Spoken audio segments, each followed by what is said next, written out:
Welcome to another episode of The Breakdown. There have been a lot of very dramatic developments that have gone on in Alberta education over the last several months, but in particular over the last couple of weeks. Now, back in August, we sat down with Dr. Carla Peck, who's a specialist. She's got a PhD in education, particularly with younger kids' education, and particularly in the field of social studies. And this is one of the areas that's, again, gotten a lot of attention. So we're very fortunate to be able to welcome back Dr. Carla Peck to the show to discuss what these developments are. So, Dr. Peck, thank you so much for being willing to come on and spend some time with us today.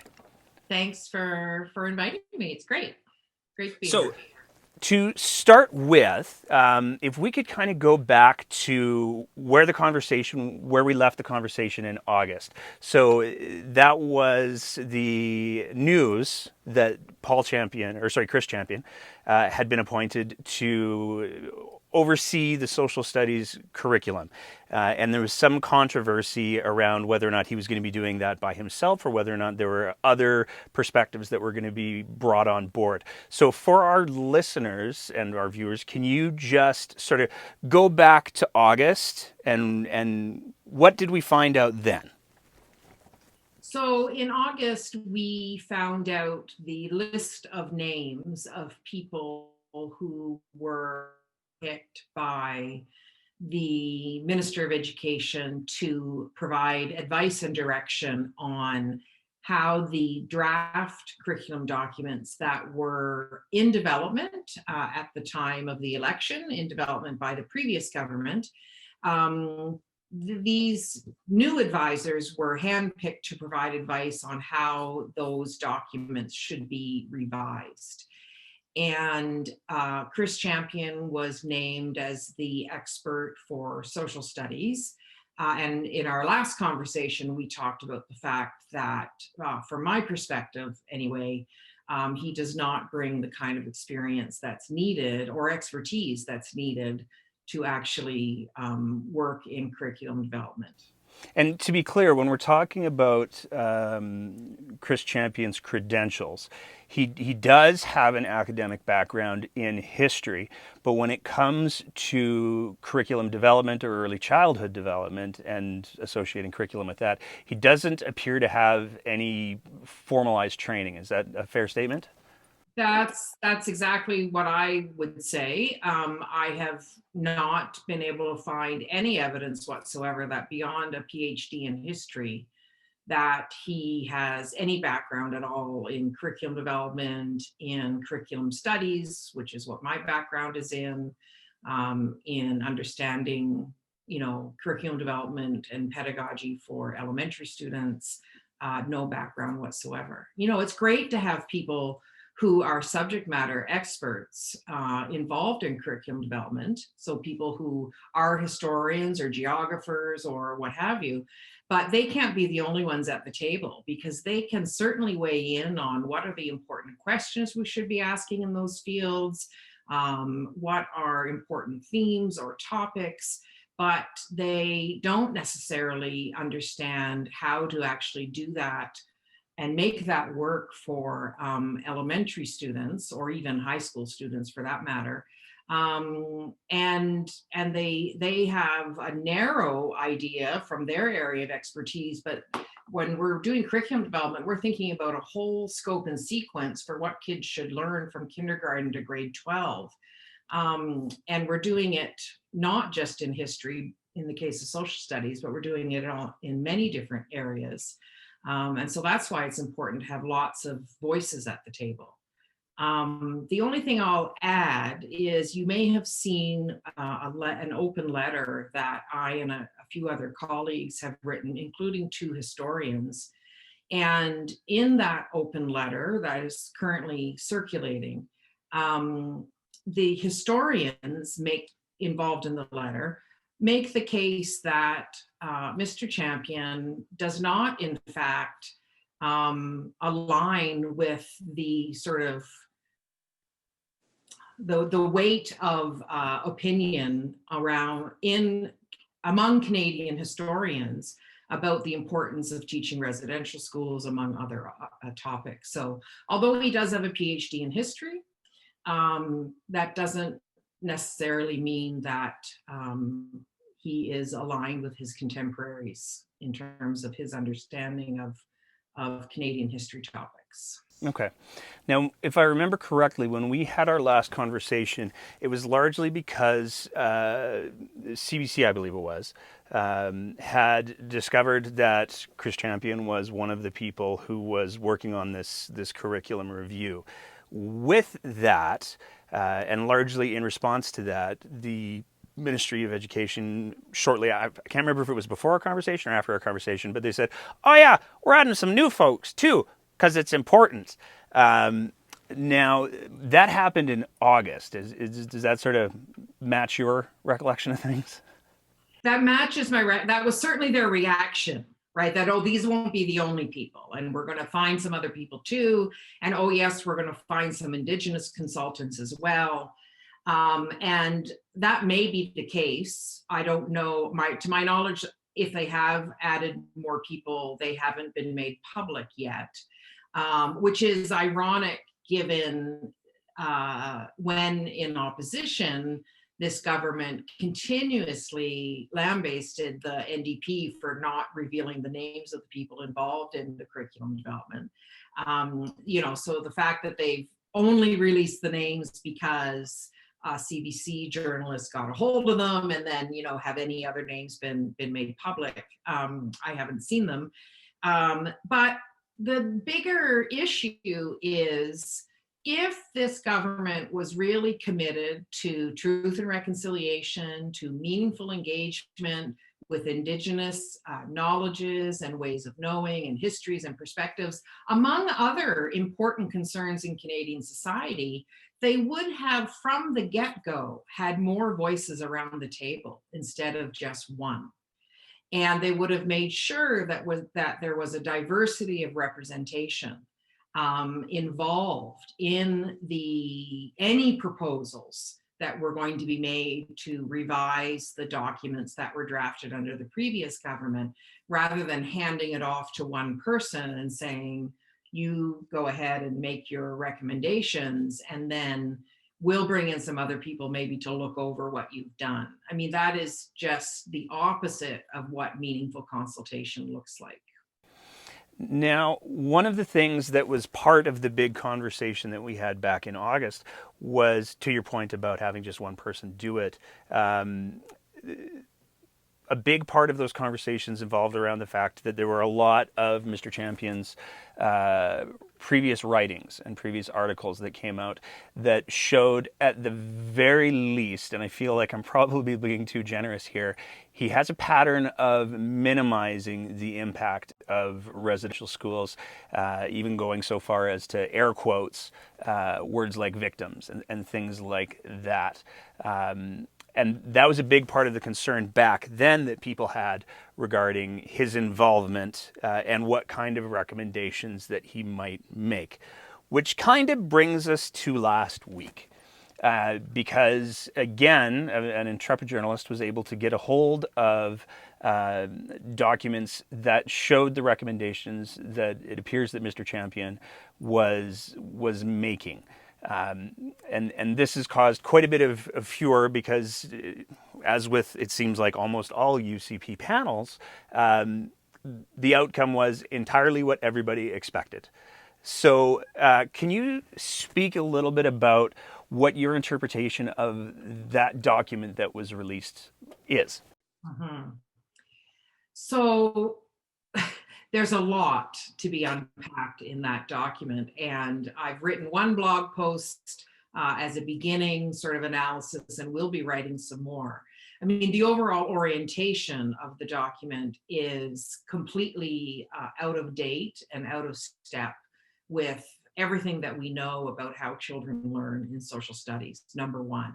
So it's already starting on a very weak foundation, an outdated, not supported by research foundation. The idea that it's important for children to learn how to memorize, to practice their memorization skills, even to go so far as to specify that children should memorize this many dates by grade 2 and another set of dates and facts by grade 3 and grade 4 and so on.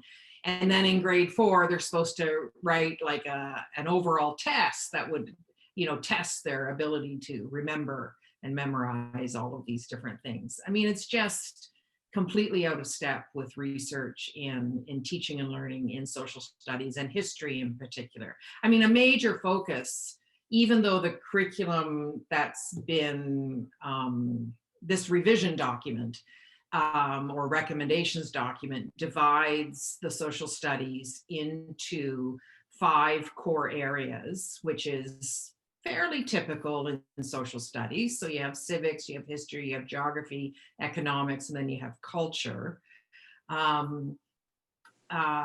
Other social studies curriculum might have a different organizing framework, but history and geography, for example, are pretty common. But really, when you look at all of the elements, they do all have a pretty history focus in them, even the geography section or the economics section, that sort of thing. So, to have a document that is so out of step with current research in history education is hugely problematic. And I can say a bit more about that later if you want, and like how it's out of step. But then the other piece that jumps out right away, and which you referenced in your sort of introduction to this particular section that we're talking about, is around how Indigenous histories and perspectives and knowledges are included. And in matter of fact, they're really not included. I mean, here and there you see references to how Indigenous people use the buffalo, for example, or maybe a song or place names to know about. But the references are pretty superficial. They are treated just as knowledge, facts, dates, names to remember, to memorize. They're not treated at all as a way, or not included at all as a way to understand Indigenous perspectives on various aspects of Canadian or Alberta history or world history.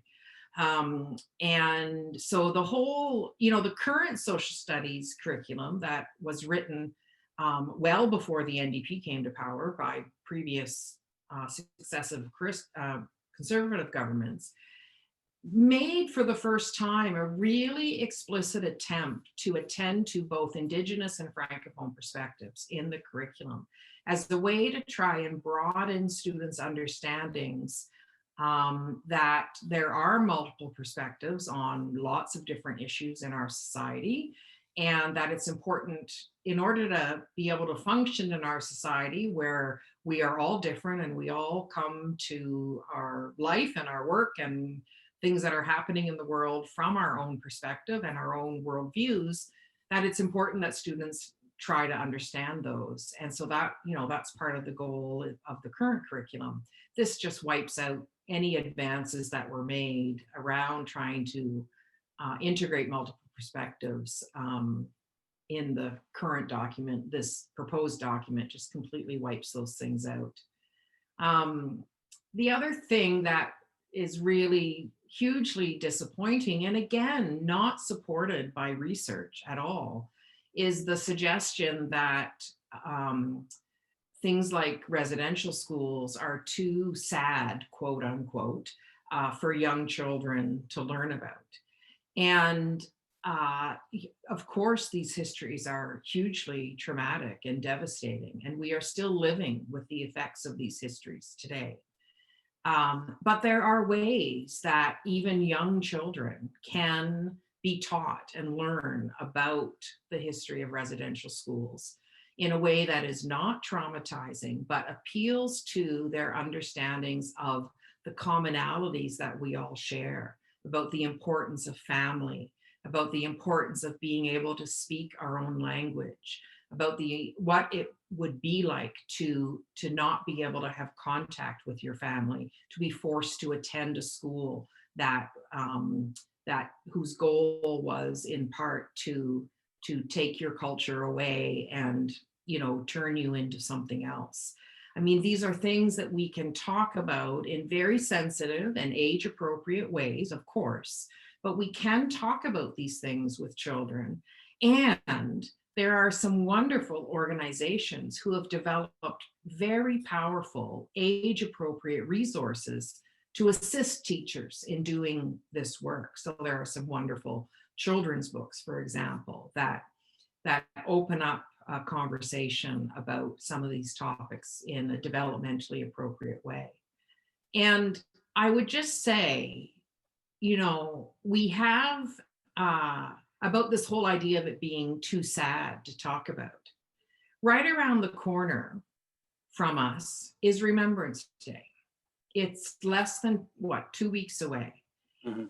And Remembrance Day is marked, I don't want to say celebrated, that's not the right word, but it's observed in Canadian schools. Like 99.9% probably of Canadian schools are going to mark the occasion of Remembrance Day in some way. And it's usually by a very solemn ceremony that involves veterans and poetry and students spending time learning about why we mark Remembrance Day as an important day in Canadian and world history. And that includes kids in elementary, like kindergarten, grade 1, grade 2, and so on.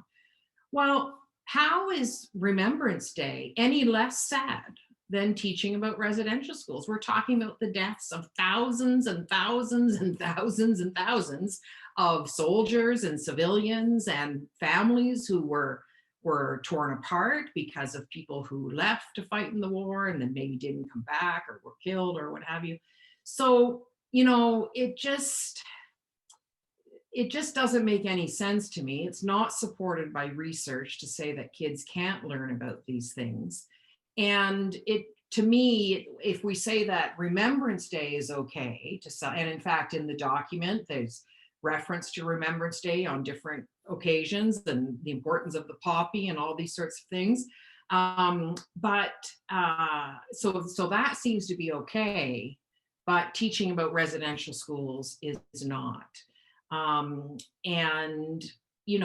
Let's think about it. The Remembrance Day often focuses, not exclusively, I want to be clear, but often focuses on sort of white European history, right? Of Canadians that have gone to war. And certainly there were lots of people involved who were not white, who were Canadian, Indigenous soldiers, Black Canadians, others. But they are often not included in sort of the mainstream stories about Remembrance Day. And so to me, it just fits with the overall narrative that we see in Champion's work, that the white Western history is the one to be prioritized and everything else is secondary. Do you think there's a component with the Remembrance Day piece? Do you think that there's a component of, if you look at the subject of World War I and World War II from a Canadian standpoint, we did a good thing. We stopped the bad guys and we saved a bunch of people. We did a good thing. And when you juxtapose that with the treatment of First Nations in Canadian history, up until and including today, because Nova Scotia's got this whole thing going on right now, we can't look at that. We can't look at residential schools and go, "Oh, we did a good thing." Like that's insanity. So do you think that do you think there's a possibility that the driving factor for people's hesitation to continue to include residential schools in curriculum isn't so much to, like, saying it's too sad is an easy way out? But how much do you think there's a component that has to do with, we don't want to admit that we did a big thing badly? Sure. I think that is a huge piece of it. And by studying Canada's participation in the two world wars and other wars, I mean, Remembrance Day is about all conflict that people have been involved in case the military especially. Those can be nation building stories, right? That's about Canada's identity, Canada marking itself as a major player on the world stage. Whereas you're absolutely right that in Australia, they talk about things like residential schools as the black armband history, right? The things that we don't want to talk about that are leave a stain on the record of Canada's past, if you like. And yeah, I mean, it absolutely seems to me that that is part of the motive here, is to try and paint everything in a shiny, glossy light. I think you could probably call it whitewashing. Right. And not, not actually teach a more accurate representation of history, which, as we recall from the Truth and Reconciliation calls to action from 5 years ago now, that education is one of the key elements that the calls to action focused on, and said, we need to do a better job. The calls to action called on educators and Canadians to do a better job when it comes to teaching all children about, regardless of age, about the legacy of not only residential schools, but all Indigenous history. There's one of the things that strikes me in particular about the conversation about what to include in curriculum is when you juxtapose how much they're trying to take out with a lot of the problems that Albertans and Canadians are facing these days. It seems to me that a lot of them are a direct result of people not understanding the history of Canada's relationship with First Nations. I take a look at the whole Wexit piece, and Wexiters think that they're going to just leave. And they gloss right over the fact that every single treaty that's in place, which covers the entire geography of Alberta, actually predates the formation of Alberta as a province, and it supersedes that. So had those folks been taught that won't be an option because of this, I feel like the conversation would have stopped a long time ago. Similarly with the Wet'suwet'en crisis, the number of Canadians who have no awareness, and not necessarily by any fault of their own, of what the difference is between treaty lands and unceded territory. That goes to the very heart of a lot of what these flashpoints. I mean, Mr. Kenney and his government introduced legislation in response particularly to the blockades that occurred because of that lack of understanding. So one would think if you wanted to mitigate those flashpoints and crises effectively, making sure that Canadians knew what sort of the history and by extension of that, the rules of engagement were to some degree, why they wouldn't embrace bringing that in to minimize these conflicts doesn't make a whole lot of sense to me. No, I mean, I completely agree. And you referenced what's happening in Nova Scotia right now around the lobster fishery and the conflict between Mi'kmaq fisher people and, I don't want to say fishermen, that's very gendered language, fishers, and then the non-Indigenous group. And again, complete misunderstanding about treaty rights. And I mean, the Supreme Court of Canada in the Marshall decision held up the Mi'kmaq right to, earn a moderate living through fishery. So, and other sources. So, yeah, I mean, that is exactly why we need to learn social studies, and we need to learn the full breadth of history and geography and economics and all these things through the social studies, so that we can have a better understanding about how we have come to be where we are today, why we have the situations in our society that we have today, why are these things enduring problems and issues, and then, and with that understanding, we hopefully can work towards, a more fulsome and empathetic understanding of one another's circumstances, and work towards resolution of some of these issues. But if you don't start with that basic understanding of how did we get to where we are today, then that kind of fulsome and empathetic understanding is going to be next to impossible to try and achieve. And in my talking with Janet French, and I'm not sure if she included this in her reporting or not, but in my blog post as well, I mean, I referred to this as a recolonization of the curriculum. Mhm.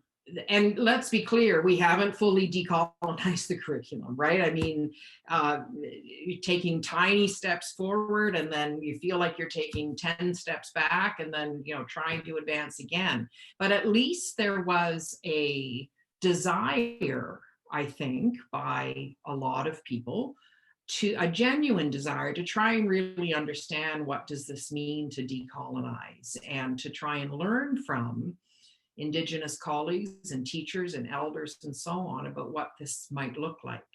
And I don't even know if a full decolonization is possible when you're working with a document and trying to change it. Like, you might need to just throw out the whole thing and start again, right? To actually come up with a decolonized social studies curriculum.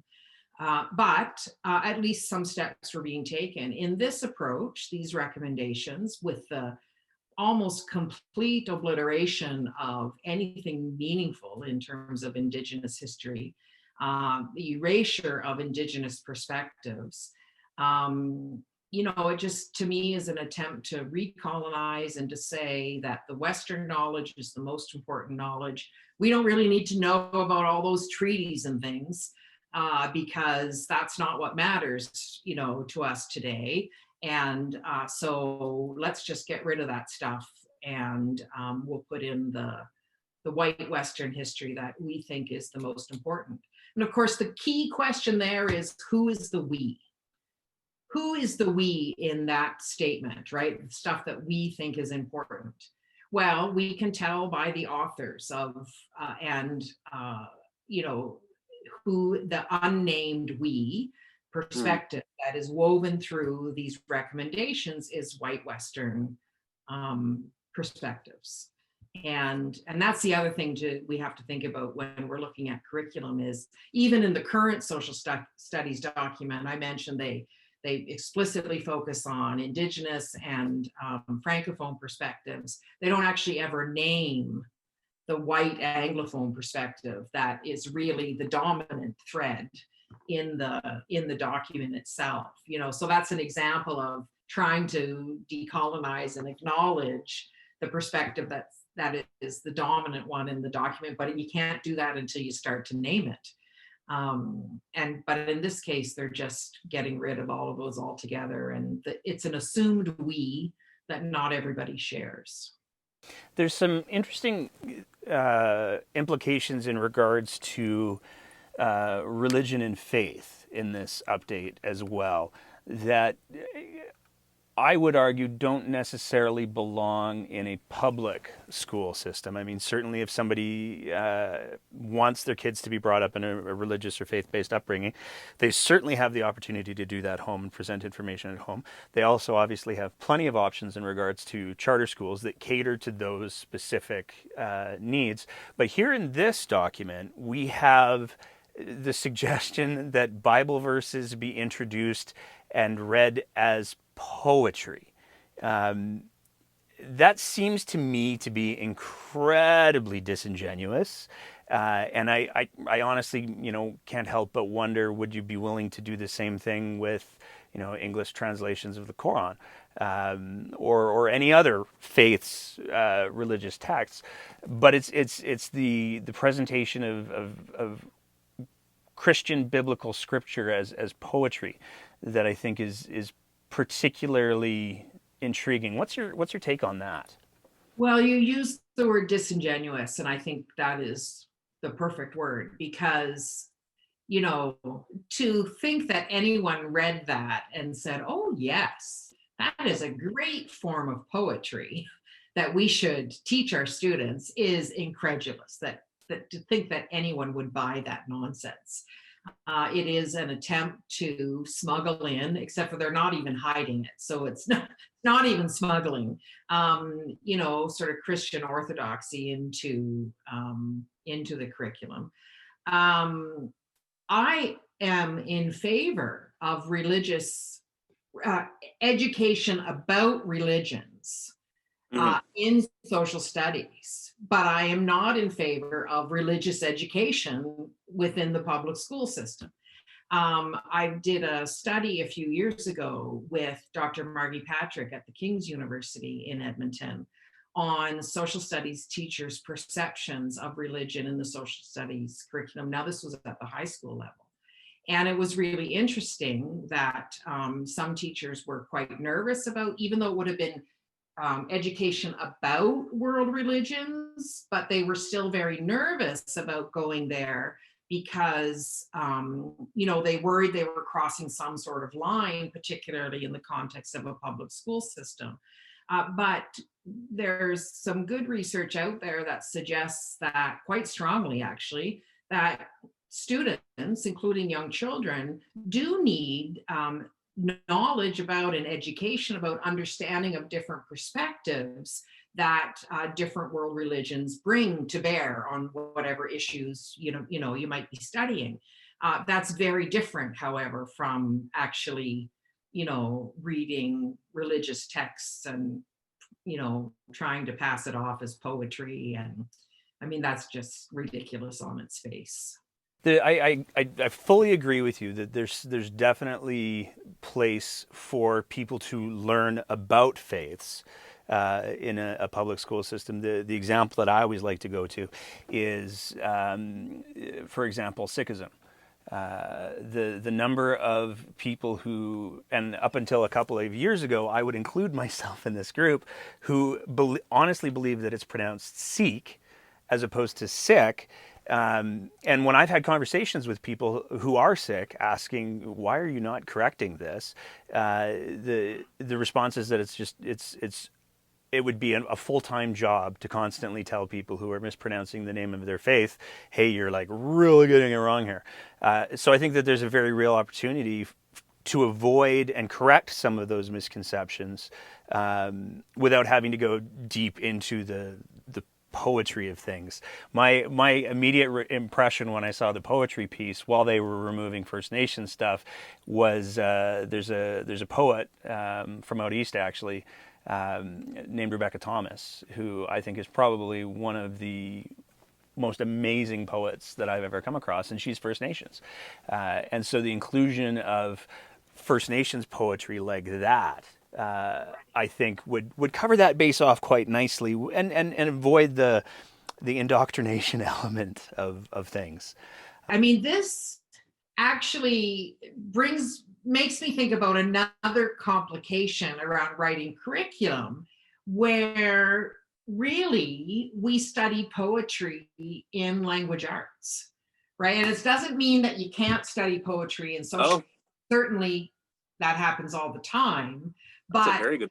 it's like confusing curricular areas, right? And so as an elementary teacher, I would always want to make sure, and I did, if I was studying a particular topic or unit in social studies, well, whatever I did in language arts would align with that, so that there was sort of a thematic continuity in the days as we were working on these topics, and that students could make the connections between different subject matters, because of course we don't live our lives in the social studies box or a language arts box, right? Mhm. Our lives are much more fluid than that. But and I would use poetry for sure and other literature for sure in social studies, but it's rarely included in a social studies curriculum, right? You would find it in another curriculum, but the teacher then brings the two together for the pedagogical power behind being able to do that. So I mean, it's another example of how somebody with no expertise in curriculum development kind of screws it up. Mhm. One other piece that I want to talk about the document that was released is one of the things that a few people have noticed is that the document that was released, that is Champion's recommendations, and it's important, I think, to look very closely at the official ministerial response. They have not said at any point that that document was a preliminary document or that there's been many revisions since that document was created. What they've said is that, oh, those are recommendations and we don't know whether or not we're going to fully use them. So that implies, to me at least, that that document is the document that they are largely referring to in regards to the recommendations. Now, as we talked about earlier, in August when all of this kicked off, they said, oh, we're going to be bringing in some different folks for different perspectives. But that document is dated April of 2020, which not only predates the awareness that the champion was going to be the one reviewing the social studies curriculum, but it certainly predates the announcement that the Ministry of Education made that they were going to be bringing on different perspectives. So is it alarming to you at all that the government seems to have taken almost a performative stance in regards to bringing on these new perspectives, but they're still referencing this document that was apparently completed well before they decided to bring those people on? It's hugely alarming. As I mentioned earlier, it feels like, this is a very reactive stance, right? And I would agree with you, it's also very performative. We're going to make it look like we're consulting. We're going to make it look like we are bringing in multiple voices and perspectives. But the reality is, if this is the document that they're working with, and I would agree with you that it's made pretty clear that this is the document that they're working with, this isn't something you can tweak just by having people give a few suggestions about, add this here or take this away there. I mean, the whole overall orientation to the document lays the groundwork for what's included. And this really needs to be thrown out and started over if we're going to get anything even remotely different and remotely competent. My sense of the ministers and the premier's claims that, oh, these are just recommendations, don't worry, is that they have buyer's remorse, that they realize they've gotten an inferior product and that they didn't expect to be made public at all, that this was a leak, and now they're having to backpedal, and that they realize, I hope they realize, how bad this document really is. I don't know that they do. I don't know that the pardon. I like your optimism.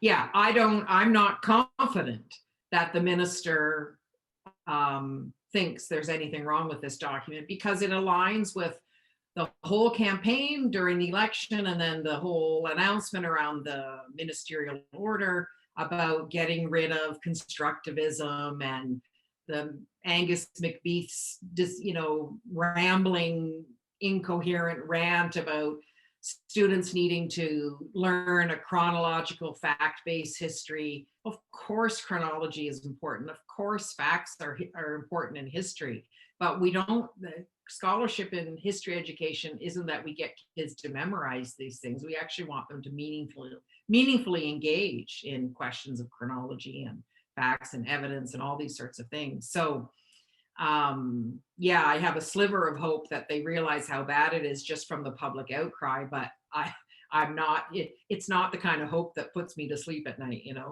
Okay. I do think that they have buyer's remorse, and that they are backpedaling because of the outcry. But as I said earlier, this is not something that can easily be fixed by bringing in a couple of more consultants, because the whole structure is the problem. Okay.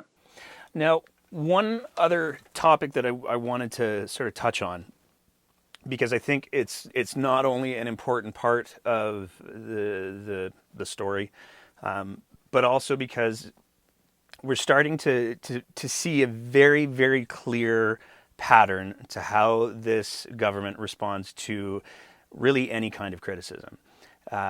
So when the document was released, you put up your blog post, and I really can't, for this part of the conversation, I don't feel like I can overstate how qualified you are to be talking about this particular subject matter. It's literally what your PhD is on. Um, so Right in it, my job title. yeah, so it's to me that's pretty straightforward. But one of the things that Premier Kenny said was that the people who are criticizing this document are not people who are qualified to do so. And a number of voices challenged that assertion, including yourself. And you drew the attention of one of Mr. Kenny's issues managers. And there was quite a I'm tempted to use the words instructive because I like making fun of Mr. Kenny's use of that word. But there was quite an instructive, but I would also say deeply alarming series of events that happened from that. And this isn't the first time that we've seen this sort of behavior, not only from this particular issues manager, but from several of the issues managers. So would you be comfortable in walking through sort of what your experience was as that whole thing unfolded? Sure. So I heard, it might have been actually from a tweet from the breakdown that Mr. Kenny was questioning in the legislature or in some other venue the qualifications of the people who were critiquing the document and the revised recommendations document. And knowing that I had been very publicly out there critiquing the document, along with a couple of other people, of course, too, who have similar qualifications to me, there were only a few people he meant when he said that, right? I was one of them, and then my other colleagues who were critiquing this. And so, yeah, so I, put out a tweet and shared my resume with the premier, which I'm sure he hasn't looked at, but here are my qualifications. And then not long after, as you say, one of the issues managers wrote another tweet that said, "Oh, you must be mistaken, you were never named." Well, I mean, how stupid does he think that I am, right? There were only a few people out there critiquing. But then it went further, where this same person asked me very pointedly, were you involved in the NDP version of revising the curriculum and this sort of thing? And that's when it became quite intimidating. Now, I've been very public. More than 3 years ago, I wrote an op-ed that was published in the Edmonton Journal with my colleague Lindsay Gibson, and talking about the fact that we were both involved in the process and wanting to dispel some of the myths. This was before the last election. Wanted to dispel some of the myths around the curriculum design process that was happening. And so it's not like I hadn't been already public about my involvement.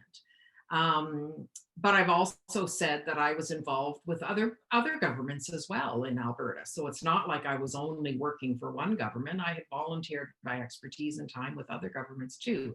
But when this government official asked me this question very publicly and pointedly, in a tweet on Twitter, it felt very intimidating. And I didn't answer. And then I had other people reaching out to me saying, this is potentially a breach of ethics here, that a government official is asking you to reveal information that would have included, non-disclosure agreements and things like this, as you sign in almost every government committee that you would participate in. They have certain agreements they want you to sign, to protect the integrity of the process and the confidentiality and that sort of thing. Not about trying to keep things secret, but just if things are, they just, so they didn't want anybody to reveal the teachers' names, for example, that involved. And not that I think that was even identified, but that would be an example of something that it wouldn't be appropriate to reveal, right? Because teachers are worried about their, being attacked about Yeah. work that they're doing. So yeah, so it was very intimidating. Now, interestingly enough, I don't know, an hour or so later, there was another tweet from this individual who found a tweet of mine from last year where I had said something about being involved in the process, and the person actually, said my apologies to the professor. So he backed off. But the fact that that is even, I mean, it just feels so Trumpian, and the fact that, and as you say, this is a pattern. And it's mostly women. They Hmm. hardly ever go after men. And they go after women who have qualifications, who dare to speak out in public. Um, and yeah, it was hugely disconcerting. It's fascinating to me to watch it because it seemed like the end game that this issues manager was pursuing was by tying you to the NDP curriculum review, that would somehow invalidate your position or your credentials, which is, to me, it's a very dangerous argument. But it's also a bit of a double sword to my perspective because there's no shortage of issues if you go back in the previous sessions of the legislature where the NDP were in government, where members of the UCP did in fact vote in support of NDP motions. So the argument that if you've ever been involved with the NDP in creating something invalidates you is tragically flawed from the beginning, but it doesn't stop this issues manager, who seems to be very, very good at dog whistles, and from trying to intimidate and from trying to imply these things. And we certainly saw this just like I think it was 2 weeks ago, where he posted pictures of somebody's kid. Right. That's, to me, it's staggering. And that's why I want to kind of get into it a bit. It's staggering that we have people that are being paid with taxpayers' money who are acting as agents of the crown, who are posting pictures of people's kids and attacking academics. I mean, at a certain point, I feel like we have to take a step back and go, what's going on here? Because something very dangerous is happening. And if we don't acknowledge that, we're in a lot of trouble. Yeah, I mean, these are attacks on private citizens. And I would say mine was relatively mild when I compare it to, as you say, posting of children, images of children, these sorts of things. My interaction was relatively mild by comparison. And, I'm a private citizen. Yes, I'm an academic. I'm sharing my expertise. But you're absolutely right about the tactic that painting everybody with the NDP orange suddenly invalidates their expertise. And that is, I mean, it's a constant refrain. Anytime anything is brought up as a criticism, the person is automatically labeled as an NDP shill, right? Whether that's true or not. So it's horrible, and it's really bad for our democracy, frankly, because it's an attempt to quiet dissent. Mm-hmm. And dissent is a fundamental part of our democracy, and to have, as you say, paid government employees whose job it seems to be that's all they seem to do is extremely troubling.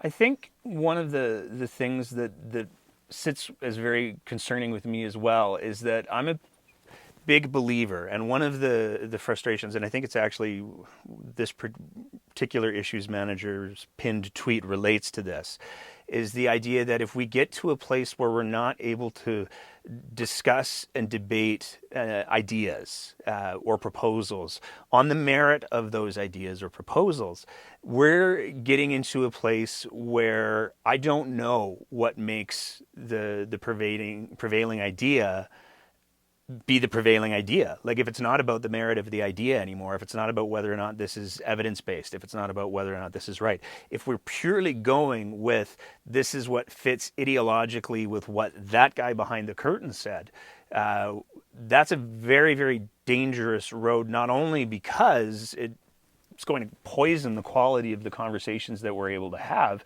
but it leads, again, going back to the importance of learning from history, it leads down some very dark and dangerous roads.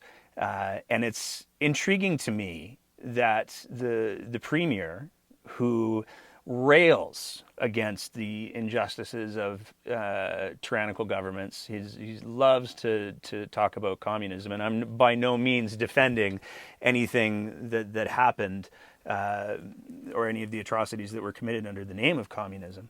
But for this guy to say these things were so terrible and then use similar tactics, and I don't know how there's an argument that can be made that he's not endorsing this behavior, because he keeps this guy's still on payroll. Yeah, Yeah. it's, I mean, the great irony of how ideologically driven this government is, when all they did when they were in opposition and during the campaign was rail against what they said was the ideology of the NDP, and going to rid the curriculum of left-wing ideology and all these sorts of things. I mean, it's just so ironic and frustrating, frankly, that somehow it's okay for them to be ideologically driven because they agree with their ideology. Obviously, they live and breathe it, but it's not okay, to recognize that there are other ideologies out there and other ways to think about how to run societies and democracies and write curriculum and all these sorts of things. I mean, I had an exchange with David Staples on Twitter about, he started to say that there should be charter social justice schools, and won't that satisfy people like me who think that that's all that matters? I'm like, well, no, really. What I want is social justice, period, full stop. Like, for all members of society. I'm not looking for a special kind of school. And in fact, that is the promise of public education. And it's a work in progress. It's not something that we have accomplished yet. But public education has the great potential to be a vehicle for justice, to be the equalizer. So no matter what your socioeconomic status, no matter what your ethnic or cultural background or the languages that you speak or anything that would be, identify you as something different from the mainstream dominant society, that public school has the potential to make anything possible, no matter who you are, in terms of the kind of education. Now, as I say, we have, huge work to do. We're nowhere near, saying that we've accomplished this, but at least that potential is there. And, the response I got back was, oh, well, but shouldn't the ideology about the importance of the economy be more important? Or what if a school wanted to do that? And I'm like, why do those two things have to be mutually exclusive, right? That you can actually structure the economy, for example, by making sure that there's childcare available for mothers or single parents or whoever needs childcare, so that they can actually participate in the economy. And that is a different ideology than the current government holds. But that is an ideology that actually works towards justice in our society by ensuring that people can participate in all aspects of the society, including the economy. So, the whole question around ideology and the great irony that they seem blind to their own ideology, or they don't care that they're ideologically driven because they're so bound to it. But everyone else be damned, if you have an ideology, you're the devil. It's just baffles me. Are there any mechanisms that you're aware of that parents who have kids who are in the education system right now, or are thinking about having kids who will be in the education system, are there any mechanisms that you're aware of or initiatives that people can make it known that they're not okay with the direction that Mr. Champion appears to want to take the social studies curriculum? So I think some of the good basics of participating in a democracy are still good basics. So reaching out to your MLA, scheduling a meeting, whether it's by phone or Zoom, or I don't know if anybody's having meetings in person right now. But asking to actually have some time to talk about your concerns with your representative. Writing letters is also important. Although, writing letters is important. I think they can be easily dismissed, because every time I've written a letter, I get a form response back that I know everybody else has gotten the same response, because it looks like a formal letter. So that's why I think actually trying to have some one-on-one conversations might be more effective. I don't know if it will have any effect, but it might have, because you might be able to connect with that person's humanity, right? About, is this really what you want for your kids or your grandkids, and that sort of thing. And in a face-to-face meeting, then people can see how upset you are or passionate you are, and that sort of thing. I think mobilizing in groups to organize events. What Support Our Students does that is so effective, I think, is they have information sessions to provide people with background information on a topic, so that when they do want to contact their MLA or the Minister of Education or the Premier or whoever they want to contact, they've got some solid background information that they can use to have those conversations. That's the other big piece, is becoming informed about the issue. So you've heard a little bit about, oh, this curriculum seems like it's a bit bonkers, but to be able to speak in detail, with some specific examples about what concerns you, I think is also really important. And I do think, mobilizing, working in groups, if the government does actually try to consult people, they keep saying that the revised documents, whatever they're going to do with the documents now that these recommendations have come in, that those are going to be made public and available for comment and feedback. If that does actually happen, whether it's done online or there's face-to-face meetings or what have you, participate in those as much as you can.